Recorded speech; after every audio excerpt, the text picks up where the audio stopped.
स्वागत है आप सभी का हम सबके YouTube channel learning with Sumit में। इस चैनल पे हम लोग फंडामेंटल ऑफ मैकेनिकल इंजीनियरिंग पढ़ रहे हैं।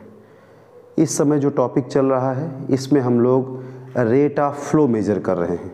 प्रीवियस लेक्चर में हम लोगों ने वेंचुरी मीटर के बारे में बात किया था और ये पता किया था कि वेंचुरी मीटर से कैसे हम किसी पाइप से अगर फ्लूइड फ्लो हो रहा है तो इस फ्लूइड का रेट ऑफ फ्लो हम फाइंड कर सकते हैं। आज हम लोग बात करेंगे ओरिफिस मीटर की। आज ओरिफिस मीटर के बारे में हम लोग पढ़ेंगे। तो देखिए, ओरिफिस मीटर जो होता है ये बेसिकली एक पाइप होती है ना। बहुत आसान है ये। ओरिफिस मीटर के बारे में अगर हम बात करें, ये एक ओरिफिस मीटर एक पाइप है ना। इस पाइप से सपोज फ्लूइड फ्लो हो रहा है, इस पाइप से फ्लूइड फ्लो हो रहा है और ये डाउन स्ट्रीम साइड है पाइप का और ये अप स्ट्रीम साइड है, मतलब इस तरफ से ये डायरेक्शन ऑफ फ्लो है। ये क्या है? Direction of flow. फ्लूइड इस तरफ से फ्लो हो रहा है और इस तरफ फ्लूइड आपका बाहर की तरफ निकल रहा है। तो ये साइड जो है ये डाउन स्ट्रीम है, डाउन स्ट्रीम साइड है और ये आपका अप स्ट्रीम साइड है, अप स्ट्रीम साइड है पाइप का। अब हमें क्या करना है, इस पाइप से जो फ्लूइड फ्लो हो रहा है उसका रेट ऑफ फ्लो पता करना होता है कि इस पाइप से कितना फ्लूइड का डिस्चार्ज हो रहा है ना, कितना अमाउंट ऑफ फ्लूइड हमारा फ्लो हो रहा है। तो इसके लिए क्या करते हैं ओरिफिस मीटर में, जैसे वेंचुरी मीटर में भी हम लोग क्या करते थे, एरिया को कम करते थे। जब एरिया को कम कर दिया था थ्रोट पे तो उससे प्रेशर डिफरेंस मिल गया था। वही काम हम ओरिफिस मीटर में भी करते हैं। यहाँ पे एक ओरिफिस प्लेट लगा देते हैं, यहाँ पे एक ओरिफिस प्लेट लगा देते हैं। सपोज ये आपका ये एक ओरिफिस प्लेट है, ओरिफिस प्लेट है, इसको यहाँ पे लगा दिया और ये और इस तरफ एक नीचे की तरफ भी ये थोड़ा सा इसका डायमीटर बढ़ा देते हैं ओरिफिस प्लेट का। ये तो ये एक ओरिफिस प्लेट यहाँ पे भी लगा दिया है ना। ये ओरिफिस प्लेट है, इसको हम लिख सकते हैं ओरिफिस प्लेट, या इसी को हम ओरिफिस मीटर भी कह देते हैं इसको। ये जो लगा दिया है, इससे होता क्या है कि जो भी फ्लूइड आपका फ्लो करेगा, अब जो भी फ्लूइड स्ट्रीम्स आएंगी वो क्या करेंगी, वो यहाँ पे ऑब्स्टेकल्स है तो यहाँ कुछ पानी आके, अगर वाटर फ्लो हो रहा है तो कुछ वाटर आके यहाँ पे रुक जाएगा, यहाँ पे कुछ वाटर आपका रुक जाता है आके, है ना। फिर जो भी स्ट्रीम्स हैं वो आएंगी, इस तरफ से जो स्ट्रीम्स आएंगी, यहाँ ऑलरेडी पहले से फ्लूइड है, ये स्ट्रीम्स जो आएंगी ये इसी डायरेक्शन से यहाँ से निकलेंगी। तो यहाँ पे क्या होगा, एरिया कम हो गया। ये फिर आगे जाके आगे फिर से जाके इनका एक्सटेंशन हो जाएगा, आगे जाएंगे फिर एक्सटेंशन हो जाएगा। इसी तरीके से जो भी लेयर्स हैं है ना, फ्लूइड की लेयर्स आएंगी इस तरफ से आपका और ये आगे जाके इनका एक्सटेंशन हो जाएगा। ये इस तरीके से फ्लूइड का फ्लो होता है। ये आपका अप स्ट्रीम साइड और ये डाउन स्ट्रीम साइड्स। तो ये जो एरिया का रिडक्शन हुआ है, यहाँ पे एरिया का जो रिडक्शन हुआ है, इसकी वजह से होता क्या है कि इसके लेफ़्ट साइड और यहाँ पे राइट साइड दो जगह पे प्रेशर डिफरेंस क्रिएट हो जाता है। मतलब एक अगर हम इसको लेफ़्ट साइड हम सेक्शन 1 मान लेते हैं, मान लीजिए ये यहाँ पे हम, और ये यहाँ पे सबसे कम एरिया वाला जगह हम देखते हैं ये, तो मिनिमम एरिया एक क्रिएट हो जाता है। ये जो एरिया होता है इस ओरिफिस के एरिया से कम होता है। ओरिफिस हमें जो स्पेस दे रहा है वाटर फ्लो करने के लिए, वो इतना स्पेस दे रहा है, वो इतना स्पेस दे रहा है। इस स्पेस से आपका वाटर राइट साइड जा रहा है, डाउन स्ट्रीम साइड जा रहा है। यहाँ भी वाटर होता है, ये वर्ल फॉर्म होता है, यहाँ पे वर्ल फॉर्म होता है, इस तरफ भी वर्ल फॉर्म होते हैं। मतलब वाटर यहाँ पे रोटेट करता है, हिंदी में भंवर बोलते हैं, इस टाइप से यहाँ। और बाकी आपके बाकी लेयर्स जो हैं ऐसे आगे की तरफ निकल जाती हैं। तो ये जो मिनिमम एरिया होता है इसको बोलते हैं वेना कॉन्ट्रैक्टा। इसको क्या बोलते हैं, इस मिनिमम एरिया को बोलते हैं वेना कॉन्ट्रैक्टा। वेना कॉन्ट्रैक्टा ये फॉर्म होता है किसमें, ओरिफिस में। ये ओरिफिस में फॉर्म होता है, यहाँ पे एरिया मिनिमम होता है। हम मान लेते हैं यहाँ का एरिया जो है वो A2 है, यहाँ का एरिया A2 है ना, और इसका एरिया A0 है। इसका एरिया जो ओरिफिस है ओरिफिस का एरिया हम मान लेते हैं कितना है, मैं यहाँ पे लिख दे रहा हूँ ए नॉट, मतलब डायमीटर डी नॉट होगा। अगर डायमीटर दिया होगा तो डी सफिक्स ओ लिख देंगे, ओ का मतलब ओरिफिस है। और ये जो पाइप है, ये जो आपकी पाइप है, इस पाइप का डायमीटर अगर हम बात करें, इसके डायमीटर की अगर हम बात करें तो इसका डायमीटर D1 मान लेते हैं, तो एरिया जो हो जाएगा वो क्या हो जाएगा, A1 हो जाएगा। एरिया क्या हो जाएगा, A1। मतलब इस पाइप का क्रॉस सेक्शनल एरिया A1 है, ओरिफिस का जो एरिया है A0 है या A0 है या AO आप कह सकते हो, और जो वेना कॉन्ट्रैक्टा है मिनिमम एरिया जहाँ पे क्रिएट हो रहा है ये मिनिमम एरिया A2 है। ये वाला पोर्शन, ये यहाँ से जो फ्लूइड की लेयर्स पास होंगी ये इसके ऐसे ऐसे है ना, तो ये जो पोर्शन आपका बन रहा है वेना कॉन्ट्रैक्टा, ये मिनिमम एरिया। तो हम क्या करते हैं, इस मिनिमम एरिया वाले पोर्शन और यहाँ पे इन दोनों के बीच में क्या करते हैं, मैनोमीटर लगा देते हैं। इनके बीच में मैनोमीटर लगा देते हैं और ये मैनोमीटर हमें प्रेशर डिफरेंस प्रोवाइड कर देता है, क्योंकि इसमें क्या होता है, इसमें मैनोमेट्रिक फ्लूइड होता है।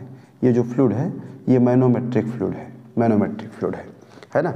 और जब फ्लूइड फ्लो होगा और यहाँ पे आप मैनोमीटर लगाओगे तो इस तरफ जो पाइप में फ्लूइड फ्लो हो रहा है ये आ जाएगा, इस तरफ भी पाइप का फ्लूइड आएगा। लेकिन आप देखोगे तो अगर ये मैनोमेट्रिक हाइट हम यहाँ पे देखें, डिफरेंस इन मैनोमेट्रिक हाइट, इसके नीचे तो मैनोमेट्रिक फ्लूइड दोनों तरफ है, लेकिन इस तरफ यहाँ पे देखिए ये हाइट, ये इसको मैं x से रिप्रेजेंट कर रहा हूँ, x से, इसी x की हेल्प से डिफरेंशियल हेड हमें मिलता है ना। तो ये राइट साइड आपको मैनोमेट्रिक फ्लूइड ज़्यादा राइज मिल रहा है। रीज़न क्या है कि यहाँ पे आपको प्रेशर इस तरफ ज़्यादा मिलता है, जहाँ पे एरिया ज़्यादा होगा वहाँ प्रेशर ज़्यादा होगा, जिस तरफ एरिया कम होगा वहाँ प्रेशर कम हो जाता है, क्योंकि काइनेटिक एनर्जी बढ़ जाती है, वेलोसिटी ज़्यादा होती है।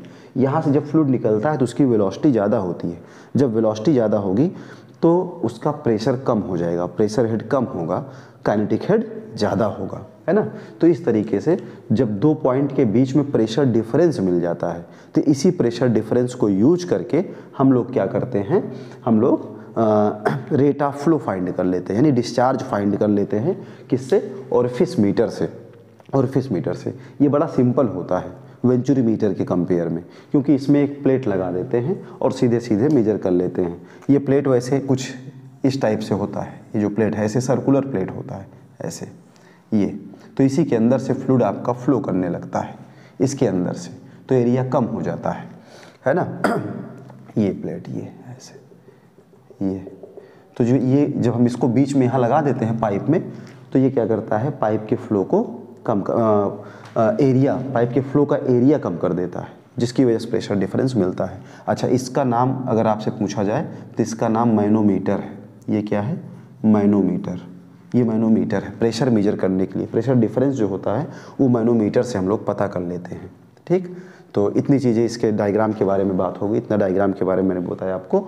अब आइए देखते हैं कि कैसे इससे हम लोग डिस्चार्ज फाइंड करते हैं। थोड़ा सा अलग है ये, इस बात का ध्यान रखिएगा, है ना, तो इसको ध्यान से समझिएगा।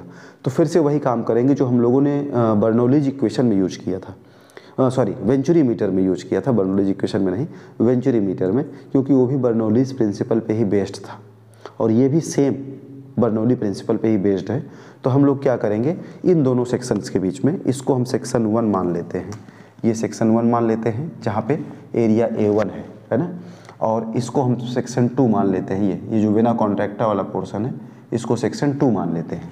मैक्सिमम एरिया और मिनिमम एरिया, है ना, एक को सेक्शन 1 माना, दूसरे को सेक्शन 2 मान लिया। ठीक, ये ध्यान रखना, यहाँ पे कोई सेक्शन नहीं होता जहाँ ओरिफिस है, क्योंकि यहाँ का एरिया इस वेना कॉन्ट्रैक्टा के एरिया से ज़्यादा होता है, वेना कॉन्ट्रैक्टा के एरिया से ज़्यादा होता है, इसीलिए हम लोग एरिया यहाँ पे लेते हैं सेकेंड A2 पे। तो अब क्या करते हैं, इसमें बर्नौलीज इक्वेशन अप्लाई करते हैं। हम यहाँ लिखते हैं अप्लाइंग बर्नौलीज इक्वेशन किसके बीच में, बिटवीन सेक्शन 1 एंड 2। अब मैं यहाँ इस पे नहीं लिख रहा हूँ, स्पेस बचाना है जिससे कुछ रफ ना करना पड़े। तो बिटवीन सेक्शन 1 एंड 2, ये आप नोट कर लीजिएगा कॉपी में कि सेक्शन 1 और 2 के बीच में हम लोग बर्नौलीज इक्वेशन अप्लाई कर रहे हैं। तो अब जब बर्नौलीज इक्वेशन अप्लाई करेंगे सेक्शन 1 और 2 के बीच में, तो यहाँ पे क्या होगा, देखिए यहाँ पे हम लिख सकते हैं, आप जानते हो यहाँ A1 पे हम मान लेते हैं यहाँ प्रेशर, पहले आपको कुछ चीज़ें और बता देता हूँ। सेक्शन 1 पे हमने मान लिया यहाँ जो फ्लूइड हमारा फ्लो हो रहा है, यहाँ पे जो फ्लूइड हमारा फ्लो हो रहा है इसका प्रेशर क्या है, P1 है, फ्लूइड की वेलोसिटी V1 है।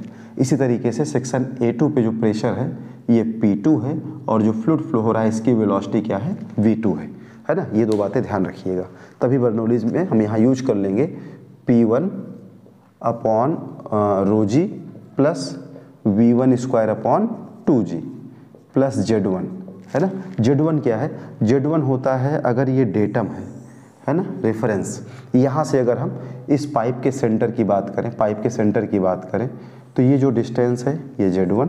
इसी तरीके से वेना कॉन्ट्रैक्टा जो है हमारा, इसके सेंटर की अगर हम बात करें, इसके सेंटर की, तो ये जो हाइट है ये क्या है, Z2 है, ये हाइट Z2 है। ये Z1 और Z2 बराबर हैं, इक्वल हैं, क्योंकि हमारा ओरिफिस जो है, ओरिफिस मीटर हमारी पाइप हॉरिजॉन्टल है और जो रेफरेंस है यहाँ से जब हम इसको देखेंगे तो दोनों सेम हाइट पे हैं, तो Z1 और Z2 इक्वल हैं। तो इक्वल टू हम लिख सकते हैं P2 upon rho g plus V2 square upon 2G plus Z2। और आपको बताया कि since Z1 equal to Z2, हमारा Z1 और Z2 दोनों क्या है, इक्वल हैं, मतलब जिस रेफरेंस से हम देख रहे हैं दोनों हाइट, डेटम हेड हमारा दोनों इक्वल हैं, तो ये आपस में कैंसिल आउट हो जाएंगे, Z1 और Z2 कैंसिल आउट हो जाएंगे। तो इस इक्वेशन को हम लोग क्या लिख सकते हैं, इस इक्वेशन को हम लोग लिख सकते हैं P1, मैं थोड़ा डायरेक्ट कर रहा हूँ, देखिएगा P1 इस तरफ से P2 अपॉन रो जी लेफ्ट साइड लेके आऊँगा, तो P1 upon rho g minus P2 upon rho जी, इस तरह से हम लोग लिख सकते हैं इसको, P1 upon rho g minus P2 upon rho g equal to ये V2 square upon 2G minus V1 square upon 2G। अब यहाँ से आपके मन में एक क्वेश्चन आएगा कि यहाँ भी रो है, यहाँ भी रो है, दोनों तरफ रो इसलिए लिखा है, रो1 और रो2 इसलिए नहीं लिखा है क्योंकि जो हमारा फ्लूइड इस ओरिफिस मीटर में जो हमारा फ्लूइड फ्लो कर रहा है, ये फ्लूइड हमारा इनकम्प्रेसिबल है, मतलब डेंसिटी उसकी सेम है दोनों सेक्शन पे, है ना। अब इसमें देखिए जो P1 upon rho g minus P2 upon rho जी है ना, तो P1 अपॉन रो जी क्या है, H1 है ना, डिफरेंशियल हेड है ये, H1 माइनस H2 हम उसे मान लेते हैं, H1 माइनस H2 कितना है, H है ना, दोनों प्रेशर हेड का डिफरेंस है H। तो P1 upon rho g minus P2 upon rho जी को हम लिख सकते हैं H, तो और करके हम लिख सकते हैं H equal to V2 square minus V1 square upon 2G। इस तरीके से हम लोग लिख सकते हैं, या फिर हम इसी को लिख सकते हैं V2 square minus V1 square equal to 2GH, ऐसा लिख सकते हैं, V2 square minus V1 square equal to 2GH। अब यहाँ पे देखिए, यहाँ पे हम लोग क्या करेंगे, कॉन्टिन्यूटी इक्वेशन यूज कर लेंगे, यहाँ पे कॉन्टिन्यूटी इक्वेशन यूज करते हैं, इस V1 को रिप्लेस करते हैं, है ना, V1 को रिप्लेस करते हैं। तो कॉन्टिन्यूटी इक्वेशन क्या होता है, कॉन्टिन्यूटी इक्वेशन अगर आपको बताएं तो कॉन्टिन्यूटी इक्वेशन होता है, मैं यहाँ पे लिखता हूँ A1B1 इक्वल टू A2B2, ये होता है कॉन्टिन्यूटी इक्वेशन। पता नहीं आपको दिख रहा है कि नहीं दिख रहा है ना।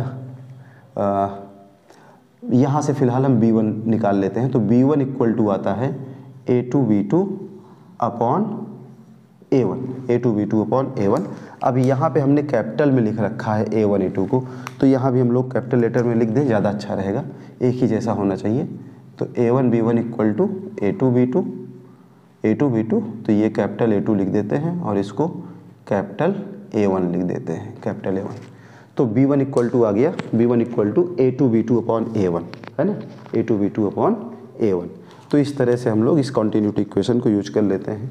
मैं इसको थोड़ा सा लेफ्ट साइड लिख देता हूँ जिससे आपको दिखे, कॉन्टिन्यूटी इक्वेशन होता है A1B1 इक्वल टू A2B2। अब B1 equal to A2B2 upon A1, यहाँ पे इसको हम लोग यहाँ रिप्लेस कर देते हैं, तो और करके हम लिख सकते हैं इस इक्वेशन को, और करके लिख सकते हैं, और करके मैं थोड़ा साइड हट के लिखता हूँ जिससे आपको दिखे, आपको दिखना ज़रूरी है। तो देखिए V2 square minus B1 square, तो इन प्लेस आप B1 क्या पुट करेंगे, A2B2 अपॉन A1, ये कहाँ से आया, फ्रॉम कॉन्टिन्यूटी इक्वेशन, है ना। अच्छा, इसका स्क्वायर है, इनका स्क्वायर है, तो सबका स्क्वायर लगा दो, सभी का स्क्वायर कर दो, इक्वल टू क्या है 2GH इक्वल टू 2GH। ये आ गया, ये आ गया। यहाँ से अगर हम V2 स्क्वायर कॉमन ले लें, यहाँ से V2 स्क्वायर कॉमन ले लें, देखिए और करके मैं लिखता हूँ, इन दोनों में अगर हम V2 स्क्वायर कॉमन लेते हैं, V2 स्क्वायर कॉमन ले लेते हैं, तो ये बचेगा 1 माइनस यहाँ से A2 square upon A1 square, 1 minus A2 square upon A1 square equal to क्या है ये 2GH इक्वल टू 2GH। ये आ गया V2 square equal to this. अब देखिए ज़रा यहाँ पे एक बड़ा इंपॉर्टेंट बात ये है कि जो A2 है वो A2 एरिया किसका है, वेना कॉन्ट्रैक्टा का है। A2 एरिया किसका है, वेना कॉन्ट्रैक्टा का है। और वेना कॉन्ट्रैक्टा का एरिया हमें पता नहीं होता क्योंकि ये फ्लूइड बनाता है। फ्लूइड जो ये फ्लो हो रहा है ये आके यहाँ कहीं आके मिनिमम एरिया बना देता है ना। अब वो मिनिमम एरिया नहीं पता होता। ओरिफिस का एरिया हमें पता है, पाइप का एरिया हमें पता है, पाइप का क्रॉस सेक्शनल एरिया पता है, ओरिफिस का क्रॉस सेक्शनल एरिया हमें पता है, लेकिन ये यहाँ पे जो फ्लूइड मिनिमम एरिया बना रहा है वेना कॉन्ट्रैक्टा वो हमको पता ही नहीं होता है। तो हमें इस A2 को रिप्लेस करना पड़ेगा, इस A2 को रिप्लेस करना पड़ेगा। तो इसके लिए एक फार्मूला यहाँ पे लिख रहा हूँ और यही फार्मूला याद करिएगा आप भी। एक होता है कोफिशिएंट ऑफ कॉन्ट्रैक्शन। तो कोफिशिएंट ऑफ कॉन्ट्रैक्शन जो ये यहाँ पे फ्लूइड कॉन्ट्रैक्ट कर रहा है ये इक्वल टू होता है A2 अपॉन A1। तो यहाँ से अगर हम A2 निकाल लें तो A2 equal to coefficient of contraction into A1 आ जाएगा, A1 हमें पता होता है। तो इस तरीके से A2 को हम कोफिशिएंट ऑफ कॉन्ट्रैक्शन के टर्म में लिख सकते हैं।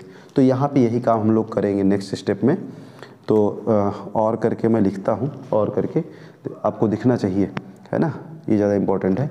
तो V2 स्क्वायर इसको हम लिख सकते हैं, V2 स्क्वायर कॉमन लिया है 1 माइनस A2 स्क्वायर। तो A2 को लिख सकते हैं coefficient of contraction times A1। तो C स्क्वायर A1 स्क्वायर, इसको लिख दिया किसको, ये लिख दिया मैंने A2 को, और अपॉन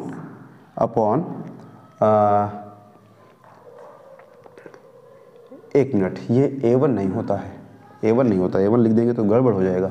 A2 अपॉन A0 होता है, क्योंकि A0 इन दोनों के बीच में रिलेशन होता है, ये ओरिफिस मीटर और A2 के बीच में। तो आई थिंक यहाँ भी A0 होना चाहिए। आप भी इसे करेक्ट कर लीजिएगा अगर आपने नोट कर लिया है तो, क्योंकि तो यहाँ पे भी A0 लिख दीजिएगा। तो CC टाइम्स A0 का मतलब है ये एरिया ऑफ ओरिफिस। तो CC square A0 square upon यहाँ पे क्या है A1 square upon A1 square. तो A2 स्क्वायर को रिप्लेस कर दिया CC स्क्वायर A0 स्क्वायर से, और ये इक्वल टू हो गया हमारा 2GH। यहाँ तक आप इसे नोट करिए, ये V2 स्क्वायर को। अब यहाँ से हम लोग V2 स्क्वायर इक्वल टू लिख सकते हैं, और करके हम लिख सकते हैं V2 स्क्वायर इक्वल टू, ये आ जाएगा आपका 2GH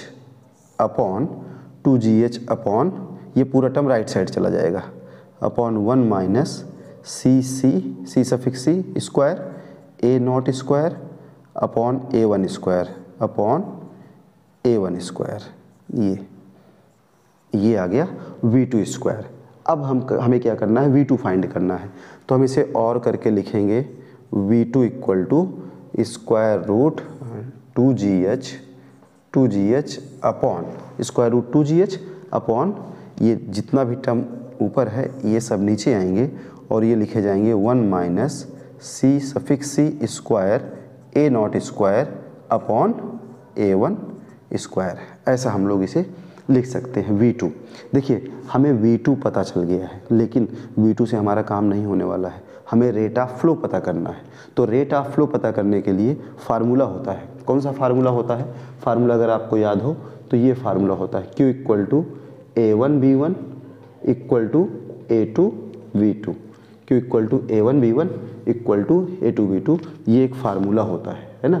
तो यहाँ से A1B1 वाला फार्मूला हमारे काम का नहीं है, क्योंकि हमें V2 पता है। तो Q इक्वल टू A2V2 वाला फार्मूला हम लोग लगाएंगे, Q इक्वल टू A2V2 का फार्मूला लगाएंगे। लेकिन ध्यान रखना A2 हमें पता नहीं होता है, तो A2 को हम लिख सकते हैं CC टाइम्स A0। मतलब हम इसको लिख सकते हैं C suffix C coefficient of contraction times A0 और इंटू V2, ये हम लिख सकते हैं इन प्लेस ऑफ A2। तो यही यूज करके हम लोग डिस्चार्ज फाइंड करते हैं। तो therefore rate of flow Q equal to A2V2 equal to, अब इन प्लेस ऑफ A2 क्या पुट करना है, CC, C और A0, और इन प्लेस ऑफ V2 क्या पुट करना है, square root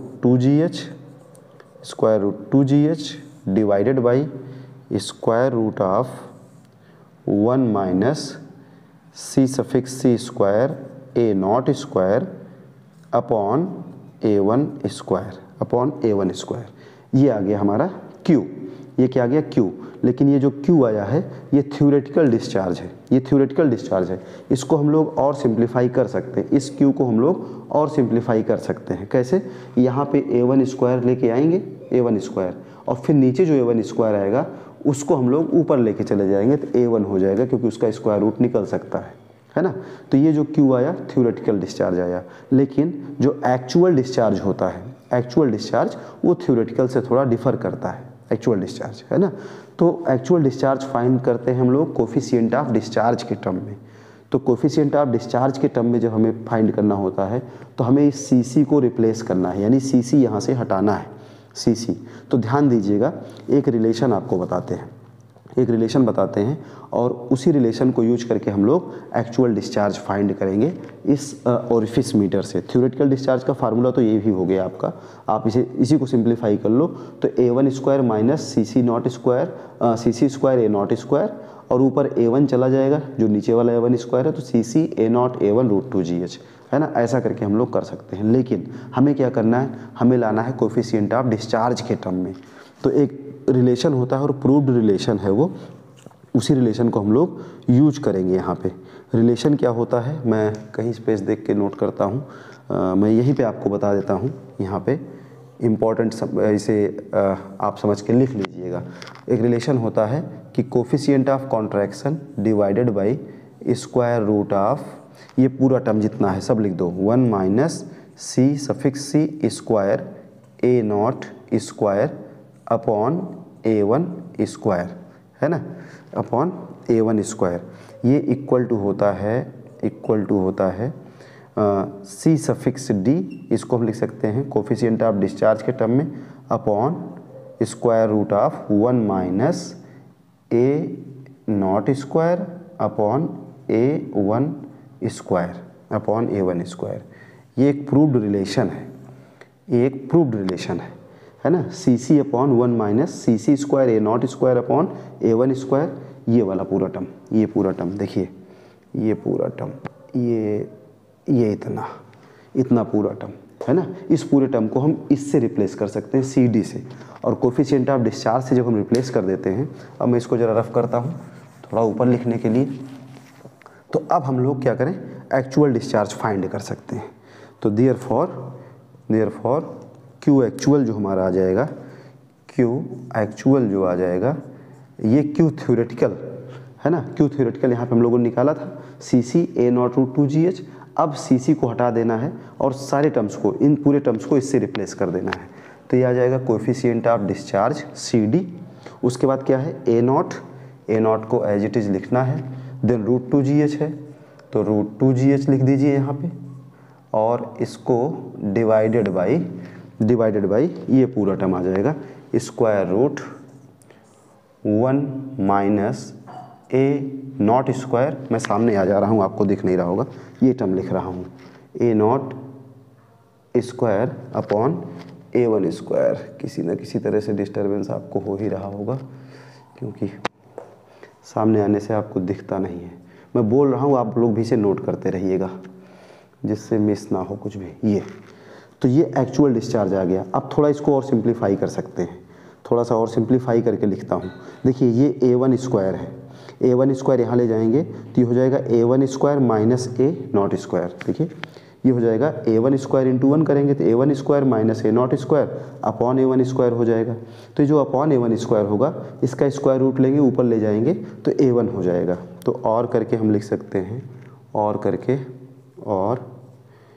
Q actual equal to Q actual equal to, जो फार्मूला बन जाएगा ये बनेगा C D A nought A1 C D A nought A1 √2GH। अगर आपको दिखाई नहीं दे रहा है तो मैं बोल रहा हूँ, आप नोट कर लीजिएगा, √2GH और divided by square root A1 square minus A0 square. तो ये फाइनल फार्मूला क्यू एक्चुअल आपको मिलेगा डिस्चार्ज का, ये डिस्चार्ज का फार्मूला मिलेगा, है ना। ये फार्मूला है Q actual equal to C D A not मतलब area of orifice, A1 is the area of pipe and √2GH, H क्या है, डिफरेंशियल हेड है। इस H को आप इस X की हेल्प से निकाल सकते हो, ये X की हेल्प से ये H भी निकल जाता है ना, हाइट यहाँ से मिल जाएगी आपको upon A1 square minus A0 square. तो उम्मीद करता हूँ कि ये डेरिवेशन आपके समझ में आया होगा। मैं साइड में हट रहा हूँ, आप इसका एक स्क्रीनशॉट ले लीजिए। मैंने ज़्यादा कुछ रफ करने की कोशिश नहीं किया है कि जिससे ज़्यादा से ज़्यादा चीज़ें आपको मिले। दो चीज़ें ध्यान रखिएगा, एक आप यहाँ इसको इस रिलेशन को ध्यान रखिएगा, इस रिलेशन को इसको यूज किया गया है, और एक इस रिलेशन को, ये दोनों प्रूव्ड रिलेशन है जो इसमें यूज होते हैं। वेंचुरी मीटर के प्रूफ की तरह बिल्कुल ये भी है, ज़्यादा डिफरेंस दोनों में है नहीं। बस आपको करना क्या है, क्योंकि हमें A2 पता नहीं होता जो वेना कॉन्ट्रैक्टा फॉर्म होता है, इस A2 को निकालने के लिए हमें ये रिलेशन यूज करना पड़ता है, और कोफिशिएंट ऑफ कॉन्ट्रैक्शन को हटा के कोफिशिएंट ऑफ डिस्चार्ज लाने के लिए इस रिलेशन को हमें फॉलो करना पड़ता है, जिससे हमको एक्चुअल रेट ऑफ फ्लो मिल जाए। ये एक्चुअल, ये A1 है, ध्यान रखिएगा, A0 A1 है ना। तो एक स्क्रीनशॉट आप लोग जरूर इसका ले लीजिए, आप ले भी चुके होंगे। वीडियो आपको अगर अच्छा लगा हो तो आप लाइक भी कर सकते हो, चैनल को सब्सक्राइब भी कर सकते हो, है ना। बेसिकली हम फर्स्ट ईयर के लिए ये सारे वीडियोस बना रहे हैं, फर्स्ट ईयर का सिलेबस है, लेकिन ये जो डेरिवेशन कराया है इसको स्टैंडर्ड कराया है, क्योंकि जो बच्चे सेकेंड ईयर में फ्लूइड मैकेनिक्स पढ़ रहे हैं, जिससे उनके काम में भी आ सके। Thank you.